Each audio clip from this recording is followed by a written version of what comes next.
This is Kevin Mayo, and today we're drinking New England Brewing G-Bot.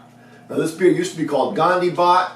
Unfortunately, they got some feedback on that. It used to have a robot Gandhi on it. Now they just have the demise of the Gandhi Bot. Just kind of the robot sticking its arm up in the air. New England Brewing has been around for a while. They're one of our older breweries in Connecticut. This was canned on 3/19, so it is not quite a month old at this point. And it also says on here, I'm Ron Burgundy. And it says, drink it, it's good. It is 8.5% alcohol by volume, 85 IBUs, and it uses Columbus, Citra, Simcoe, and Mosaic hops. So some older style hops in today's world, not brand new as some of the other ones have. So I did review this a while ago when it was Gandhi Bot. I don't think the recipe has changed, but this is fairly old school. It's not a New England style IPA. So let's crack it and see what we got. As always, if you like the reviews, please subscribe. We're always looking for new friends. And go ahead and leave comments because we love talking about beer. Well, we got quite the level of head on this thing. We got a whole hand of head. And I would say it's nice, tiny, fine bubbles and just off of pure white. I wouldn't call it beige. I don't know if such a thing as dirty white. I am not. I'm a beer drinker. I am not a direct decorator. It's not filtered, but it's not hazy either. And it's actually a nice dark yellow. And we got a fair amount of bubbles streaming up through it. So it's actually a very nice looking beer with that dark yellow. It's a little bit hazy, but not crazy hazy, if that's a term. And like I said, let's do the aroma. Grapefruit,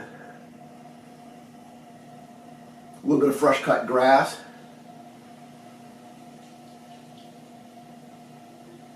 grapefruit rind,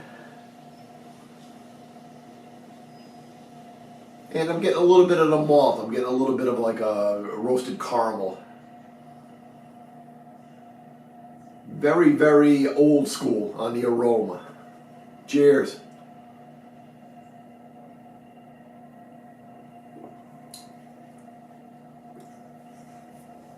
And very old school on the taste.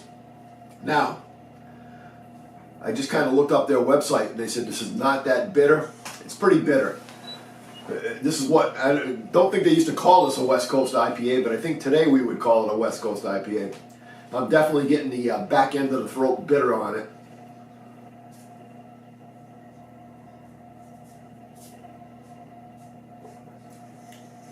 I get the grapefruit. Get a hint of pine. I'm getting a little touch of orange juice in there. It's got to be from the Citra, I would guess.